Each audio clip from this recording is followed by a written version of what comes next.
So what's been happening with Claude?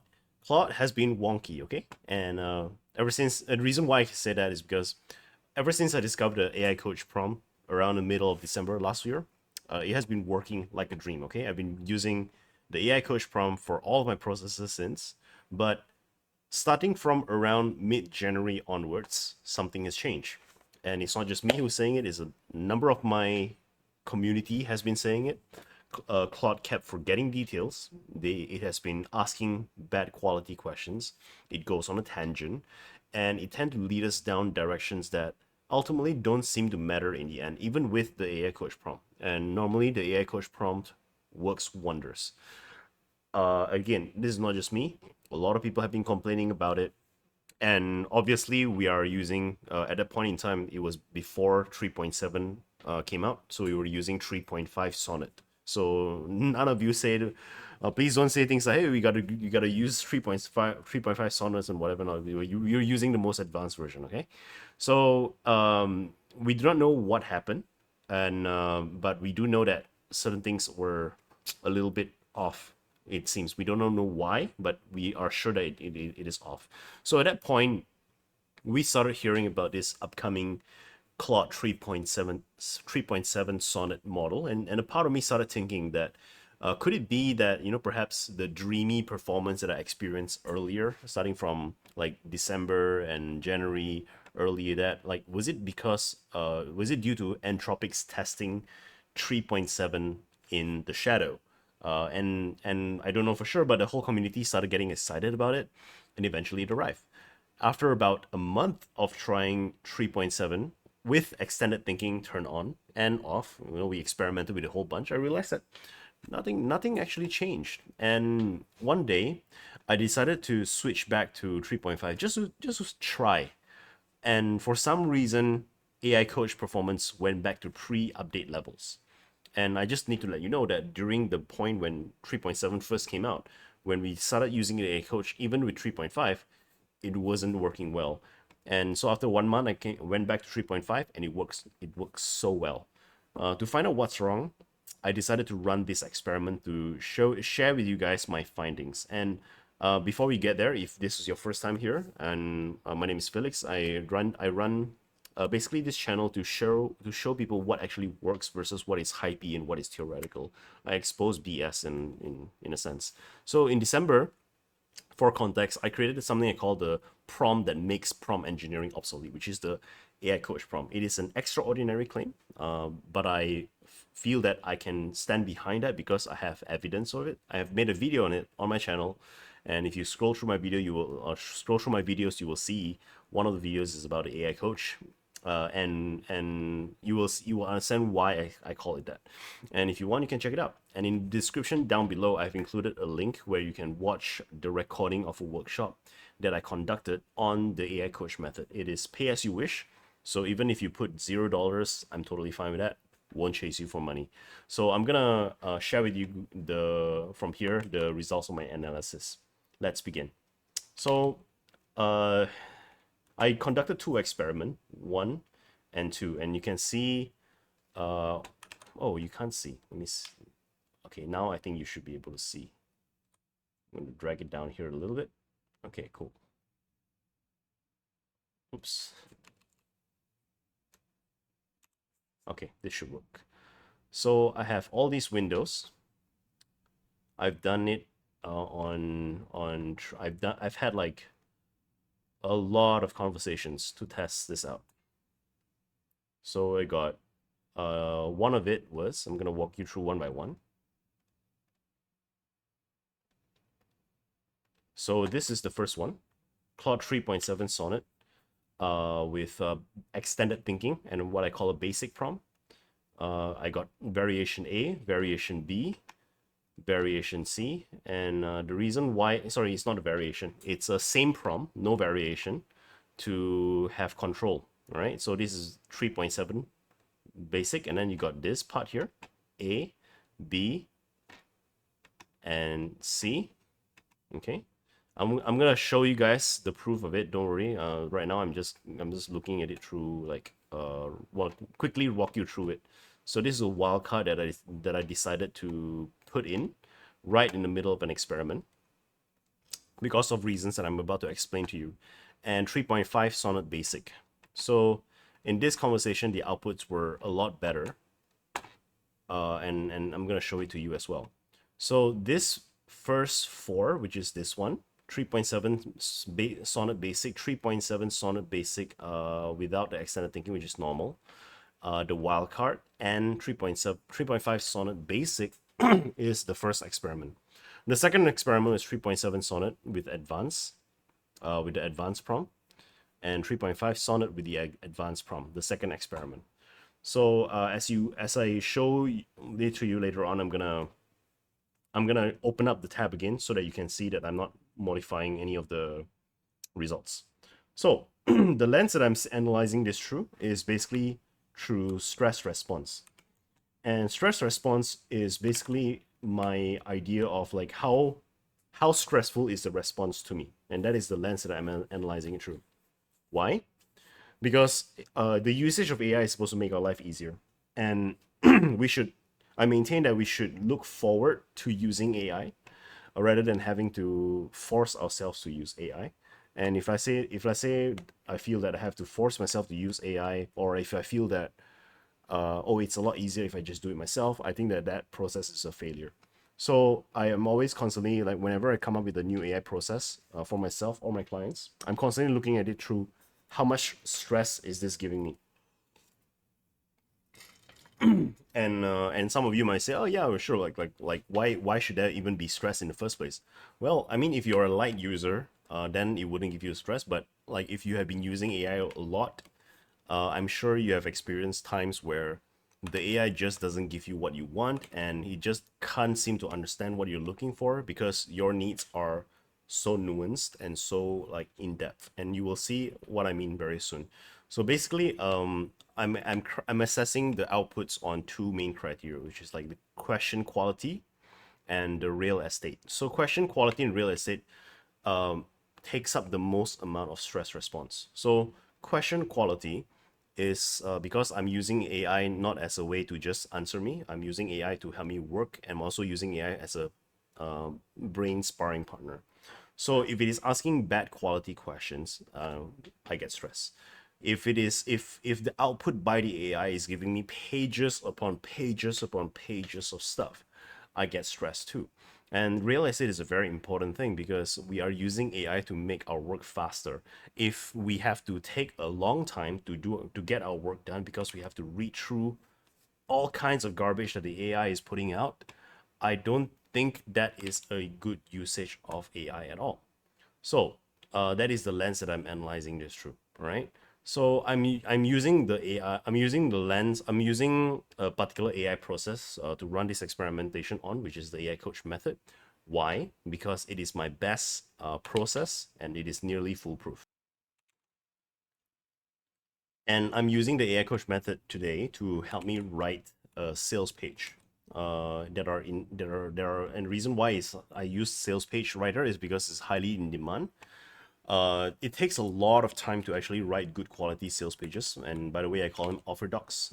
And most AI prompts for writing sales pages does it very poorly because number one, it requires way too much human intervention. Like after you, like, uh, you, the way people normally use AI to write sales pages is they come up with a prompt, and basically what the prompt does is the prompt creates all sort of all the assumptions and based on the small little idea that you put in.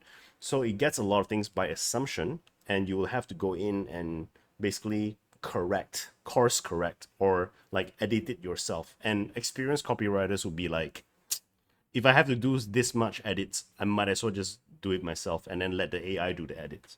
So that's normally how people use things. And the more experienced AI users would tend to use AI to do the research, come up with the outline, draft the sales page. And that for a long time, that's how I've been using it too. But ever since I come up with the AI coach process, I've been using this, and it has like it accelerated my like it cut down the amount of time that it takes me to write a good sales page by half, and while increasing the quality of it. So I'm using this process because it's proven. And by combining the AI coach method with the proven process of writing, of copywriting, the AI will be able to clarify details one at a time, and this prevents overwhelm. That's what I want. It will help me write the sales page only after once it gathers enough information. And this has historically created amazing sales pages for me before the update. And this is basically how I've been doing it. So I thought that's a very good way of doing some experiment to see how well it does on this. The prompts that I use on this, it is a sequence of 3 prompts, and I'm gonna show you the secrets of before my latest one. I won't show you my latest prompt, but this was before.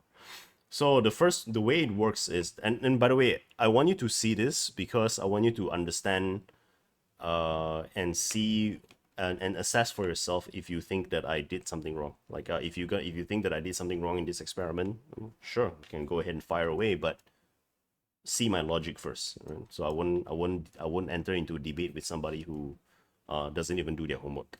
So the first prompt is I have that I gave it I pasted my sales page and have it analyze the sales page, including the important sections and the writing style, so that we can use it as a reference to create our own sales letters in this style. And since Claude has a large context window, it is able to handle that. And by the way, I was using a project function for this, and the project was included in a date. There are knowledge base in terms of how to write good quality sales pages, including the languaging style of selling high ticket items, including something in particular called the meaning test, which is a rule for specificity that teaches the AI how to be specific rather than using those abstractions like transform, unlock, unleash. Those of you who are like pro at copywriting, you know exactly what I'm talking about. Basically, whatever that all of the weird things that AI normally does for copywriting, my project function will actually remove all of those things. So all that is needed is to basically give it an example of what sort of sales page to focus on, what is a writing style, so that you can see enough examples to copy it, and also the context idea or rather the offer idea. So as an example over here, this is the first prompt, and then you give an analysis. Once you give an analysis, this was the entire prompt for the first one, but I gave you I want to show you this one because it makes it easier for you to understand. So the only variable, whenever I create an AI process, I like to minimize the amount of things that the human has to do, because the less number of things that a human has to do, the more foolproof the process becomes, the less stressful it becomes, the more enjoyable it becomes, and we minimize the amount of error that is possible. So over here, I want to write a high off converting offer doc based on the writing style and structure you've analyzed. Help me with that. So this is the AI coach prompt, right? So this is the objective. This is the AI coach prompt. If you've gone through my AI coach workshop, you know that we need to give it an objective and then we need to give it a rule. So this is the rule of the AI coach. Refer to the following offer idea I want to convert into offer doc, and we just basically blah whatever offer idea that is over here. Then the rules are all the claims or promises must pass the meaning test, which means that it will not use the weird things like unleash your potential, transform your future, all of those weird ass style. Instead, it's gonna give proper focus, number, numerical, or binary sort of promises.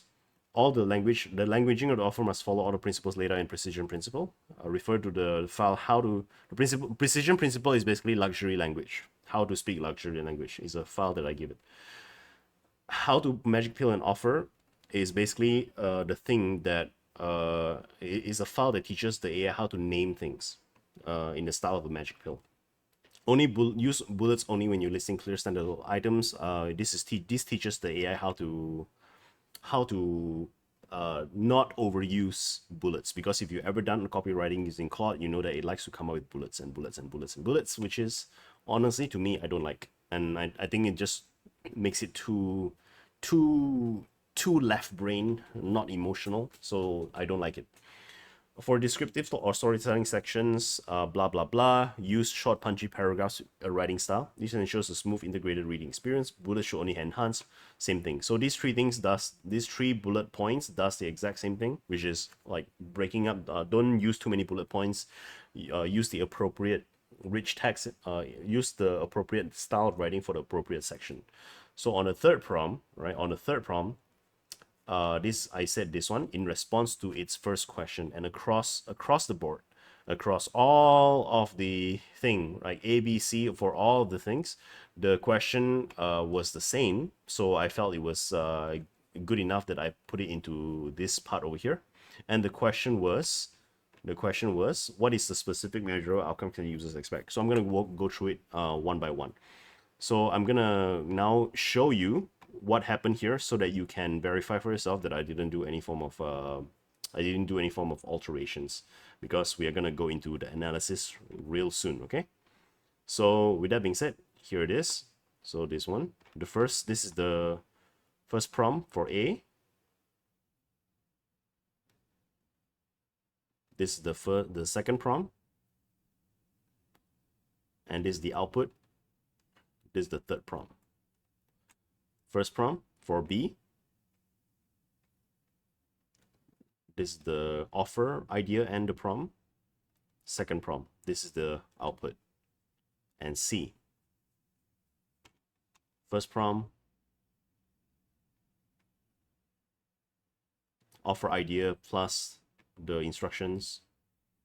First output, third prompt. Okay, so that's 3.7 basic prompt with extended thinking turned on. Now let's take a look at 3.7 without extended thinking turned on. So you have this first prompt, this is the analysis, and this is the offer idea plus the instructions. This is the first response. This is the third prompt. Again here, B. This is the instructions and offer idea. This is the first question. The third prompt right here. This one as well. C. Offer idea plus instructions. First question. And my third prompt. Wildcard. First prompt. Analysis. Offer idea and instructions. First question. Third prompt. Same thing for B. Here, analysis, offer idea and instructions, the first question, and the third prompt. So this is C.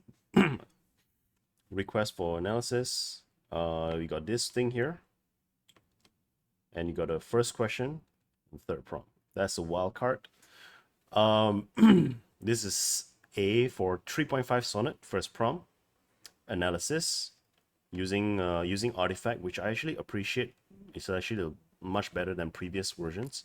Instructions plus offer idea. First question, third prompt. B.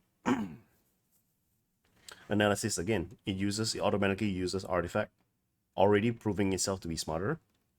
Like over here. Offer idea plus instructions. First question, my third prompt.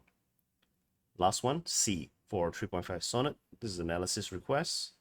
As you can see, consistently, it keep on using artifacts, already showing that it's smarter, more anticipative of the user's needs. See over here, this is the offer idea and the same prompt for instructions.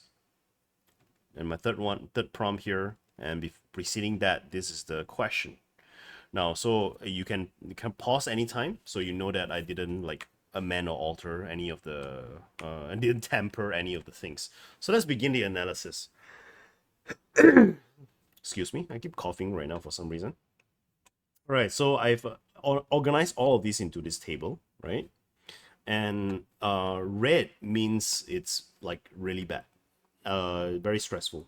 As I say, I assess through the lens of how much stress am I getting. And green means it's good. Orange means it's questionable. And blue means it's good.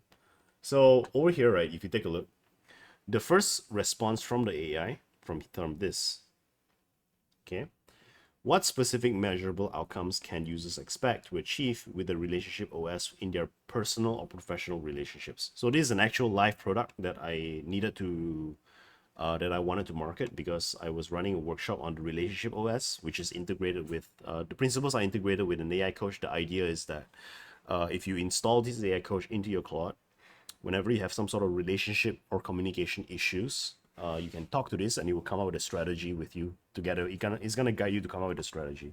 So as you can see, both all A, B, and C of the first output ask the exact same question. All right, and so here's my impression. For all A, B, and C, my impression of the answer is overwhelming. I literally felt a lump coming up in my throat as I tried to answer the questions. And I understand, like, a lot of people would still be impressed by this. The reason why I'm not impressed by this is because I've experienced how AI coach is like at its peak. So the way it asks questions, it is very caring, and it is empathetic. It asks very good quality question, and I think it's a lot more intelligent for reasons that I'm about to for reasons that I'm about to demonstrate to you real soon. So I felt overwhelmed. I literally feel a lump coming up in my throat as I try to answer because this AI's one question is actually three questions because my answer needs to meet three criteria. It is asking me for specific, measurable, and what users can expect or achieve. So in the first place, the reason why I'm using AI is to reduce cognitive overwhelm in the implementation of knowledge during my tasks. I already know the framework on how to run the task. If all the AI is going to do is regurgitate the questions to me in the form of a checklist during the session, what's the point? What's the point? There's no point. So considering that this is the smartest AI model, like in the first interaction, it is already totally failed in my opinion. The only saving grace is that it gave examples. And you can see consistently. For example, instead of better communication, would it be more like resolve conflicts in 15 seconds? For example, blah, blah, blah. For example, blah, blah, blah.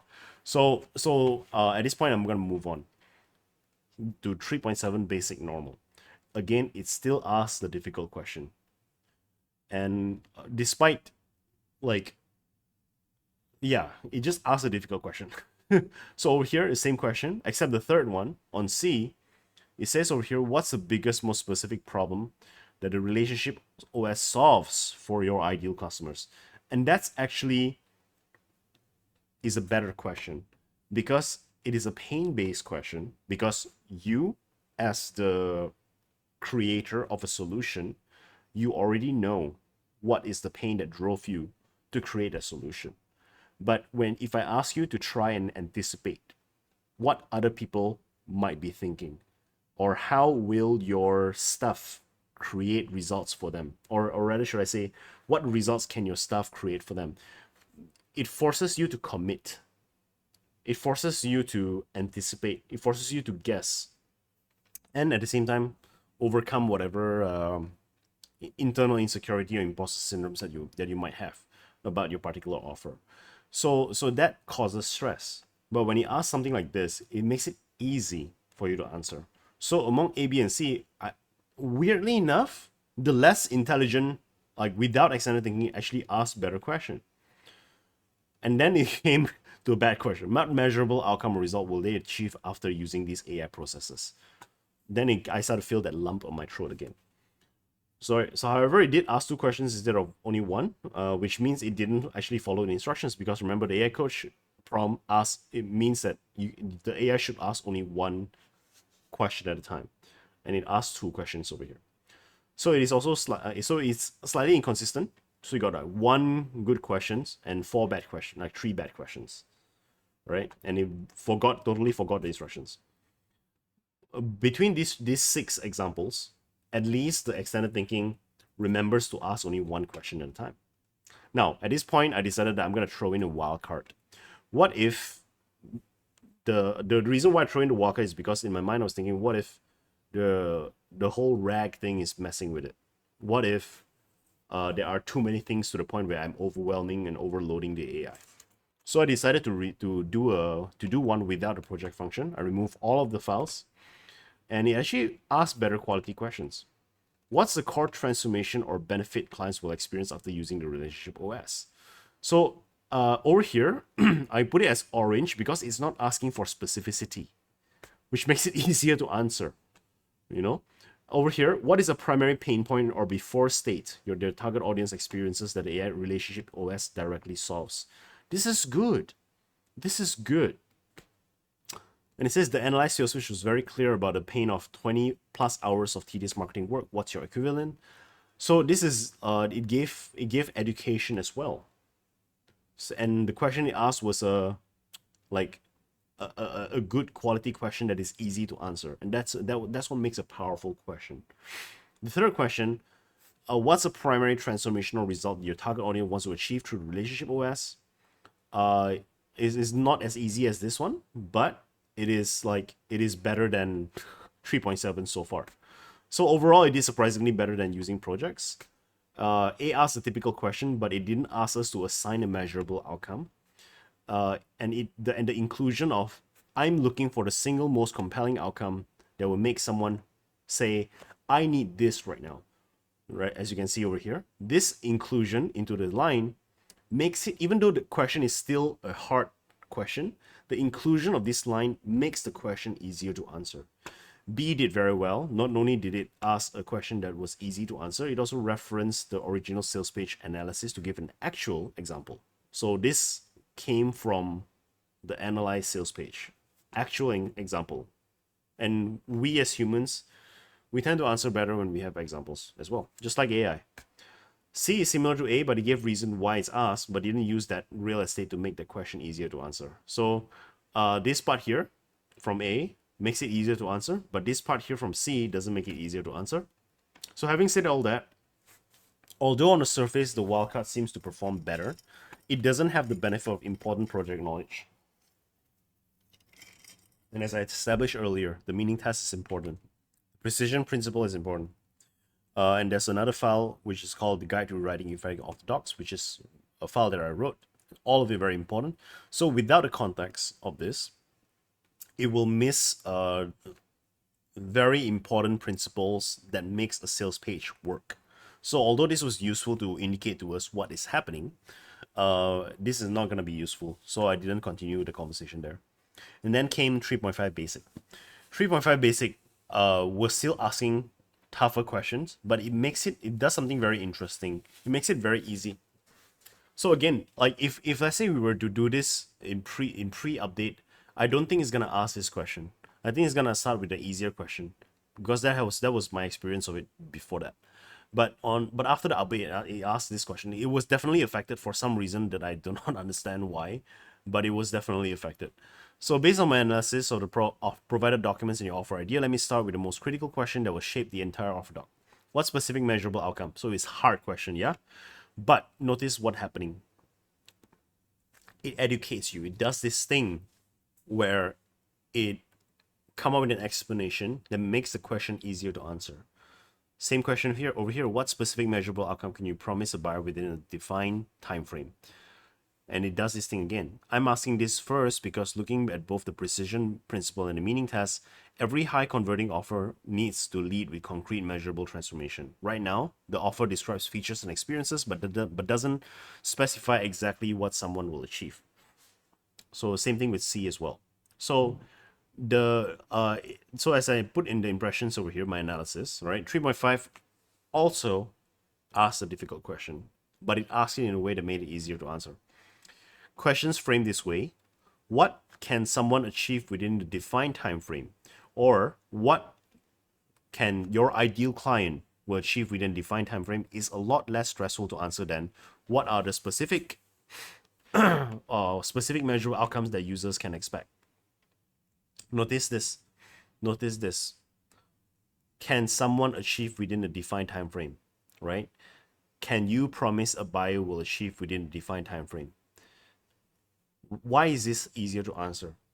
It's easier to answer because asking us what can somebody else expect requires us to commit, psychologically speaking, asking us what can someone achieve within a defined time frame, right? With the addition of defined time frame, exclusion of the word expectation, and achievement. Achievement has a positive note to it. So when the users hear this, what can someone achieve, or what can your ideal client achieve within a defined time frame, it makes you more excited to answer than opposed to what can somebody expect. You see? I hope you understand what I mean, okay? And number two, it tries to remove the stress that it induced through the blue highlights.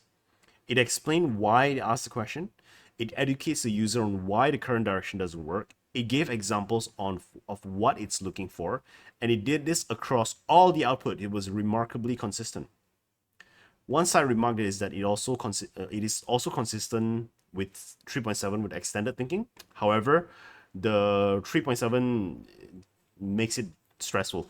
So even though real estate that the output took in 3.5 was a lot larger, the overall experience of interacting with 3.5 was much more enjoyable. So with this analysis, does it make sense to say that 3.7 is less intelligent than 3.5? It's inconclusive. But what we can know for sure, what we can definitely say for sure, is that based on this analysis, 3.5 shows more empathy than 3.7. Right? So that's the first response. Now, here's the second response, and this is where things really went downhill from there for 3.7 with extended thinking. You look at this. Look at A.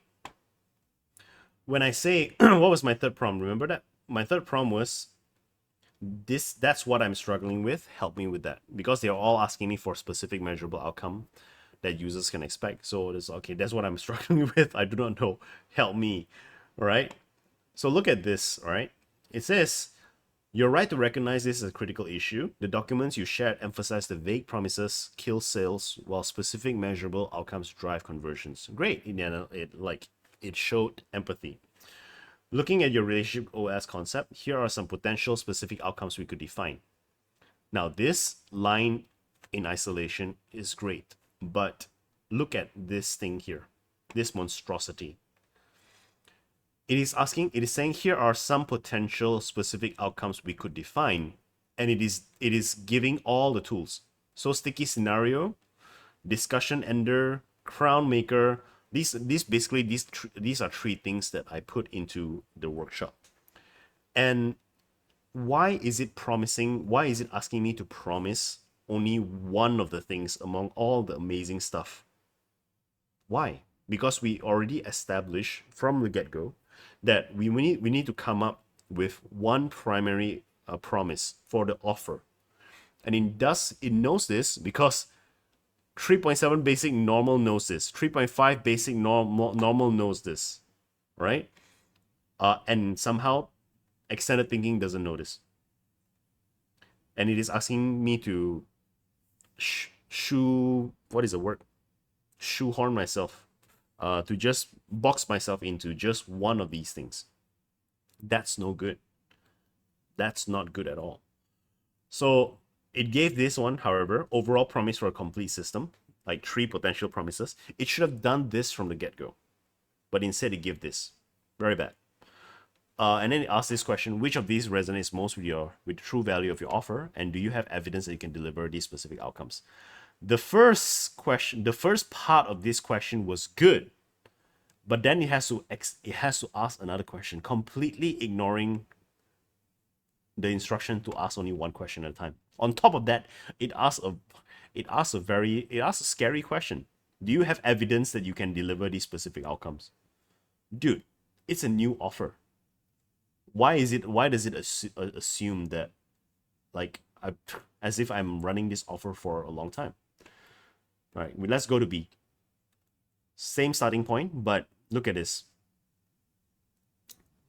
Here are some potential concrete outcomes we could highlight for sticky scenario, for discussion ender, for crown maker. Now it doesn't even come up with the overall. This is really bad. Really bad. Do you have any data or customer feedback that supports any specific outcomes like this? Or would you like to adjust these numbers? Asking me 2 questions. Very bad. C, I understand your challenge. defining specific measurable outcome is crucial for creating. Like, this gave him even more stress. I said, that's what I'm struggling with. And then it tells me this again. Very robotic. But here's the thing. Among A, B, and C, C performed the best because it gave me actual. Okay, time-based outcome. Here we can go in this direction. Relationship metrics, we can go in this direction. Personal improvement, we can go in this direction. Right? Which of these resonates most with primary benefit your ideal client would value? Is there a specific outcome you believe would be most compelling? Right? So it is inconsistent. So C is actually good, with the exception of this one small little line. It's actually fairly good. I can forgive it, but it is inconsistent. Let's take a look at 3.7. Basic, without extended thinking, that doesn't rack up so much of your usage. It did it so well. I understand this is a challenging part. Looking at a relationship OS concept, I see it addresses this. Several communication pain points, handling difficult communications, recognizing and shutting down manipulative tactics, creating authentic social media engagement. It got it right. To establish a measurable outcome, we need to consider that what people lose due to these communication challenges. Here are potential measurable outcomes you could focus on. Here the direction. 1, 2, 3, 4, 5. Which of these resonates? Good. Very good. So you can see on B as well, very good, except C.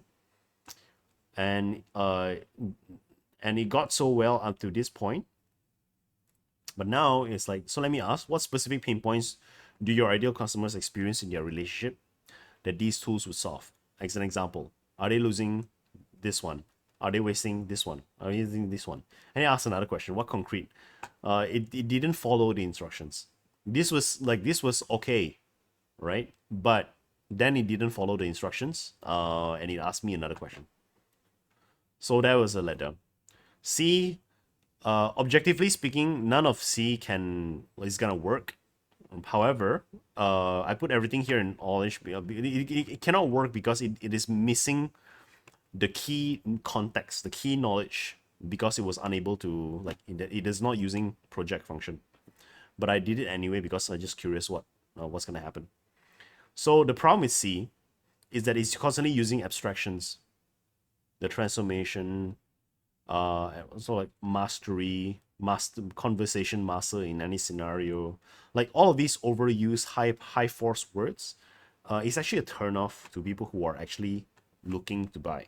You know, it may sound great on paper, it may sound great for window shoppers, but for people who are looking to buy, there's a guide up. At least that's what's happening right now in the market because of AI. Everybody's everybody's standards are increasing right now, so we can't do that anymore. So use of abstractions, high force words. So the reason why it happens again is because it lacked the knowledge base. It doesn't understand what the meaning task is. It doesn't understand precision principle. So it is, however, interesting to note that the questions and the presentations of it are actually in fact done well. So it means that with 3.7 Sonnet with extended thinking, it somehow doesn't do RAG very well. When it comes to do RAG, it gets confused. That's what I'm looking at right now. But 3.5 does this with flying colors. Only B has a small minor problem, right? So it does, look at this. Let me help you think through this step by step. Solution oriented, exactly like what a coach would do. From your offer idea, I see that the tools help with this one. Let me ask you, think about your ideal customer. So now it's guiding me. Think about putting, like, it is putting me in the shoes of my ideal customer with that particular question. What daily pain or frustration would make them desperately want these tools? Do you see the way it asks the question? What daily pain or frustration would make them desperately want these tools? What are they currently wasting time on that these tools could dramatically reduce? Technically, it is two questions, but somehow you see how these two questions merges into one question to make the first question easier to answer. That is good. And then it gave me this like calming balm. I'm asking this because before we can create a blah blah blah, we need to identify a blah blah blah. So it educates. Same thing over here. Same thing over on C. So B has a problem, which is there's specific problem do your ideal clients most consistently face that these tools will solve part is actually a 2-in-1 question, because users need to consider two things before answering, right? Let's take a look at this again. What specific problem do your ideal clients most consistently face? ideal client most consistently face that these tools solve. So there's actually two elements in there. Most consistently face that these tools will solve. So that is not a perfect one, but it is still a good quality question. So I put it as orange, as yellow instead of orange, because the question can be interpreted as asking for direction versus asking for answer. So like, are we gonna go into the direction of losing hours? Are we going in the direction of losing clients? Are we going in the direction of missing opportunities? So we can interpret it. The user can interpret it like that. It gave a few examples to make it easier to answer as well. And because of those examples, it sort of lowers the stress response. And it followed that up by a question of which pain point would you say is the most urgent and costly for your target audience? And that the way this question is phrased triggers the mind to be able to answer. So obviously overall this is consistently the best, and you can see that it's intelligent because like it is using. I'm not sure if this is like intentional, but by Anthropic, I'm not sure if it's intentional at all or not, but this is what an intelligent coach would do. Like they know when they know and they calibrate that the client is struggling with a question, a human coach, an intelligent human coach would know how to try with a different direction, try with a different question that is easier to answer. So the overall conclusion for the second response is that to me, 3.5 shows more empathy and intelligence than 3.7. And by the way, I ended up using 3.5 to construct the rest of my sales page. But the reason why for this experiment only I stopped after only 2 responses because the experiment was taking way too long. It was very boring for me to like open the tabs one by one and copy this. And at the same time, nobody's paying me to do this. So it's not profitable. So if you want to, you can follow this and you can run your own experiments and share your findings through another video. And will help your channel as well. So that is the thing. Now there are questions that I have though. The questions that I had was like, perhaps like I was asking myself, is it possible that maybe 3.7 processes prompts differently than 3.5? What if 3.7 is so intelligent that it needs a higher level of degree of detail in prompt instructions? Could it be that a prompt that was optimized for 3.5 don't work so well with 3.7? Maybe I need to adapt myself to 3.7. So I did another experiment, which resulted in the other two like parts over here, all right, that you can see: 3.7 Sonnet Advanced, 3.5 Sonnet Advanced. So which is basically which resulted in the creation of a new process I call the promptless AI process. And it's basically you embed. It's a technique where all you prompt engineers out there, you can embed your prompt directly into the file. And the reason why I do this is because the prompt is getting too long. And there was once upon a time that I would be very proud to show people, hey, look at my big ass mega prompt that is so long and whatever, so sophisticated. Ooh. But nowadays I don't think that's good anymore. I think that that sort of messes with the user experience. There are too many things to copy. And remember, the more things the user needs to do, the higher the chances of failure. So I don't want that. I want them to be able to like just, like upload this file and you're done with it. So I tested the promptless idea. It worked, so I kept it. And it had occurred to me that maybe if I go to promptless, it might affect 3.7. But I think it's a chance that we can take because since I'm testing 3.7 against 3.5 rather than testing whether promptless works or not, or if promptless is better, I think it'll be fine. Because if it is true that 3.7 is actually smarter, then no matter what I do, the output is gonna be is gonna be better. So if promptless doesn't work, then the output for 3.5 is gonna suffer as well. So here is the second experiment: interaction analysis. So I'm not gonna show the full prompt because the one over there was a lot more sophisticated now. I'm gonna take it as my intellectual property. But the main instructions for the prompt contains a few things. Number one, process the user's offer idea. I want the AI to process the user's offer idea, then infer as many important details about the offer as they can, and then present it to the user. Like so things like who's the target audience, who's the likeliest target audience, like what is the primary pain point, stuff like that. What are the most important things? I want it to obtain confirmation from the user that the AI, that Claude is on the right track before they move on to the next step. So in my file, I give a very detailed step-by-step process for coming up with the offer. So step one, do this. Step two, do this. And I also include and tell the AI that it should, like, what are the criteria for moving on to the next step, right? I always ask it for confirmation from the user before incorporating any of the inferences into the assumptions. Only ask questions that request for one piece of information at a time, because when you ask the user to come up with multiple information that is hard to obtain, it stresses the user out, right? And confirm every assumption with the user before implementing it into an output. So as you can see, like, I'm a stickler for user experience. Like, it's very important, because like I run a business where I coach people how to, like, I mentor people how to grow and monetize their skills through organic means. And if, let's say, I'm not able to replicate my results with my clients, the people in my program, you're gonna fail. So I'm relying heavily on AI, and I'm betting on the idea that my users are able to use it well in order to get results. So user experience, very important. Now, so here are the so these are the instructions. Look closely at the instructions and witness how 3.7 advanced fail. So the first response by 3.7, splendid. It was amazing. Understanding your offer. Thank you for sharing your offer idea. Here's my understanding, key inferences, and it asks for confirmation. Great. But look at the second response. It says, thank you for confirming. Now I'd like to gather more specific information to craft a compelling offer doc. Let's start with the most important aspect, the core transformation. Based on what you've shared, the relationship OS seems to help people navigate difficult conversations and maintain authentic connections. To make this really compelling, we need to articulate a specific measurable outcome. What is the primary transformation someone can expect? Because, and the reason why I put this in red is because I went through the trouble of explaining what are all the ways that it shouldn't do this, and it completely ignored me.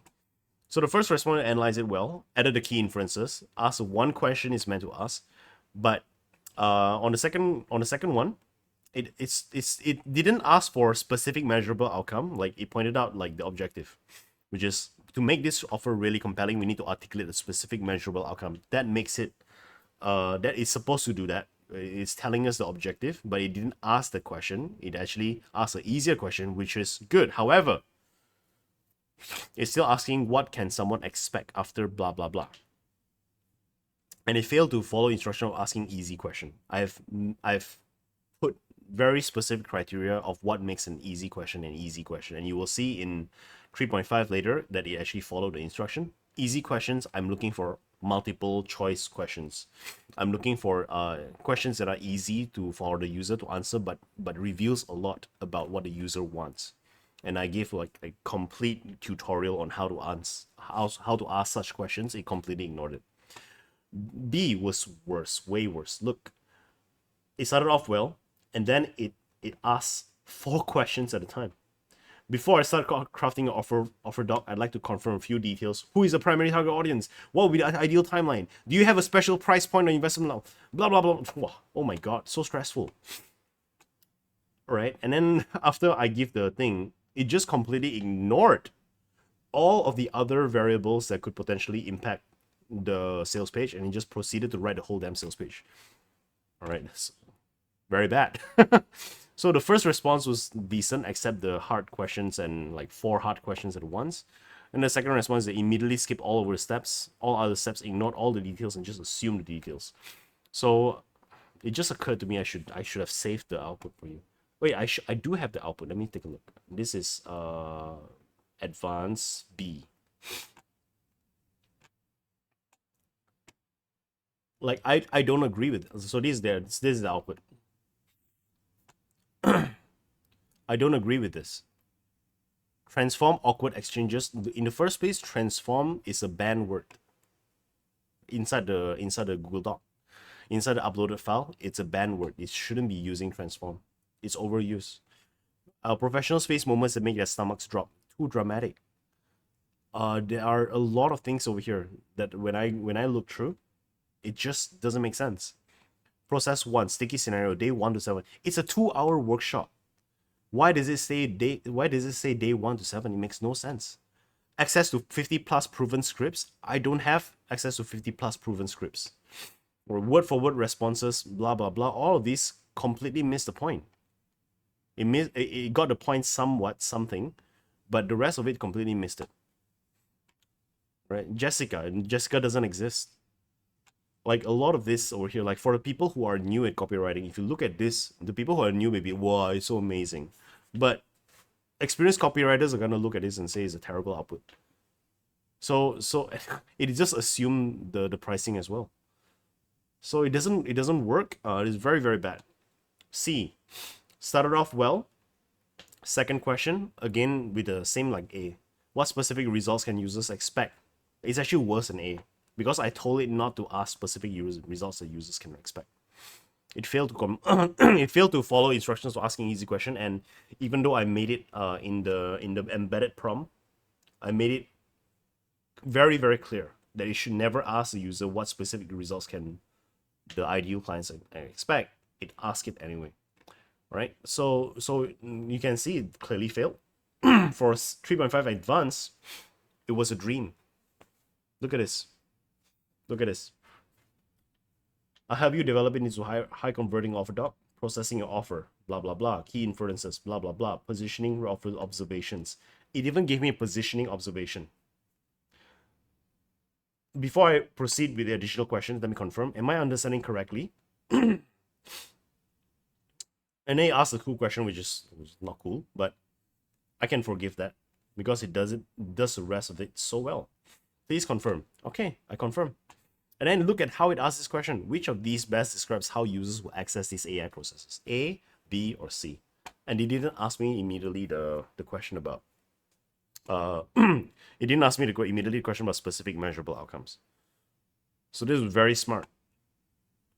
B. It provided analysis, it provided key inferences, asked me to confirm, and then it did the blunder over here. Could you clarify if this offer is intended to be a one-time purchase, subscription, blah, blah, blah? Sure, but I don't put it as rate because it's very easy to answer. No stress. And then after I confirm, it continued to ask easy questions. A, B, or C. Pick one. Which positioning feels most aligned with your vision for a relationship OS? Though the worst part was only C, right? It asked me to verify in multiple questions. So I think that was no good. And then over here, in the follow-up question, what is the most impressive or noteworthy result that someone has achieved? Well, it was a new offer, so obviously I don't have one. However, I can understand why you can assume that, so I'm just gonna ignore it. But overall, two out of 3 at the very least. The third one isn't perfect, but if I continue interacting with it, it's gonna correct itself, so I don't mind. So 2 out of 3 versus over here, right? Like 3 out of 3 is bad. 3.5, 2 out of 3 is good. 1 is mediocre, like moderate. I can tolerate it. So clearly, right? Clearly, 3.5 works a lot better than 3.7. And so my conclusion, right, is that it seems like 3.5 is both more empathetic in the way that it delivers its outputs. It is more, it doesn't, I want to say caring, but then is AI. AI is not more caring, but for some reason the way it delivers is better, and it's more intelligent. Because I say it's more intelligent because it seems to think harder without actually being prompted to think harder. It remembers more details with the RAG, the conversation chain, and the prompts. It also asks better questions. If it is true that 3.7 is smarter, then the output should still be better even when given vague prompts. And over here, we've tried vague, we've tried detailed, and in both situations, 3.7 was worse. So I asked a few questions earlier, like maybe 3.7 process prompts differently than 3.5. What if 3.5 itself is so intelligent, needs a high degree of details? And could it be my prompt was optimized for 3.7, but I need to adapt to 3.7? My prompt was optimized for 3.5, but maybe I need to adapt myself to 3.7. My answer, I answer itself. 3.7 may process instructions differently from 3.5, but if it is truly more intelligent, it should actually be able to follow instructions better and more consistently. It should be able to pick up what the user is putting down. And right now, 3.7 isn't picking up what the user is putting down. It is struggling. And it makes it so that users should have an easier time to use AI instead of harder. And all in all, I think the AI should adapt to human, not the other way around. Like what are we doing trying to adapt ourselves to AI? It makes no sense, right? So userability, we know for a fact that 3.5 is in a better direction than 3.7. So my final thoughts on this is that like I don't know why 3.5 Sonnet was so bad from mid-January to mid-March. What I do know is that 3.7 Sonnet came out on February, around middle of February. I think that, but I think that if possible, Anthropic should look into it. The experiment that I showed today doesn't tell the full story, I'm aware, but it was motivated by the various negative experiences I had with 3.7 Sonnet.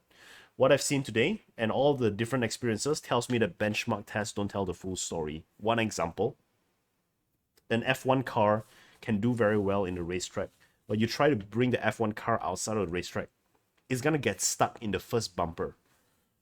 Benchmark test really doesn't tell the full story. And so it's like I think that I suspect that Anthropic's attempt to make it like in their attempt to make Claude smarter, it actually make it less helpful because it's not about accurate answers all the time. It's about aligned answers. Because the problem is not the AI, the problem has never been the AI, the problem is human. We are the human, we are the one with our flaws and different biases and different belief systems. We need to create AIs that adapts to us. We need to create AIs that it most times doesn't even need to be that smart. It just need to be more aligned. You need to be better able to predict what we are actually looking for and operate at the level that we are currently operating at.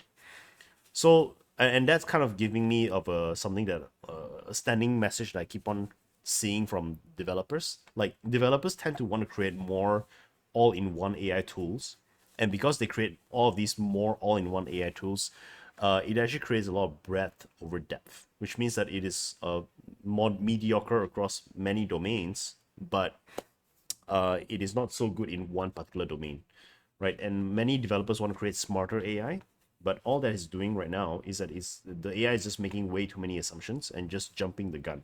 I don't understand why they keep trying to make the AI faster when AI is already fast enough.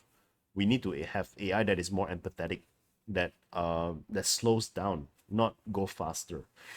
And developers want to create AIs that create better outputs, but what is the definition of better outputs?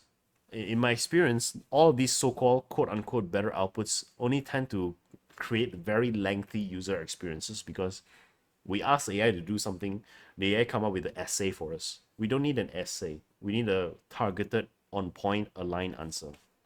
So I think that as the sophistication of the AI market increases, user experience rather than benchmark comparisons is going to make the biggest difference for the companies. So if you are building, if you are a developer and if you're building AI processes, I think it's very important to keep focusing on the user experience rather than trying to do some sort of dick measuring contest with the other AI companies. And Anthropic, if you're seeing this or if you're listening to this, whatever you change to 3.7, it somewhat makes it kind of dumb. I would like it if you can put 3.5 as a legacy because 3.5 is such a better experience.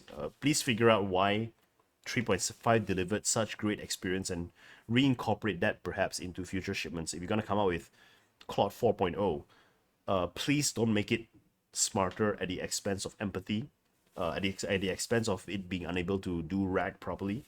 So, and if those of you who are watching this, if you know anyone who is from Anthropic, any decision maker, please tag them in this video because I think they need to know and they need to see all of these things that I have shown. And because I took all this time to make all this because I want to show proof. So, hope that has been helpful. And check out my AI coach prompt. There is a link directly down in the description. You can go ahead and click on that and pay as you wish. All right. So hope you enjoyed today's session. It's more informative than usual. We've been 1 hour now. I'll see you in the next video. That's all for now. Bye.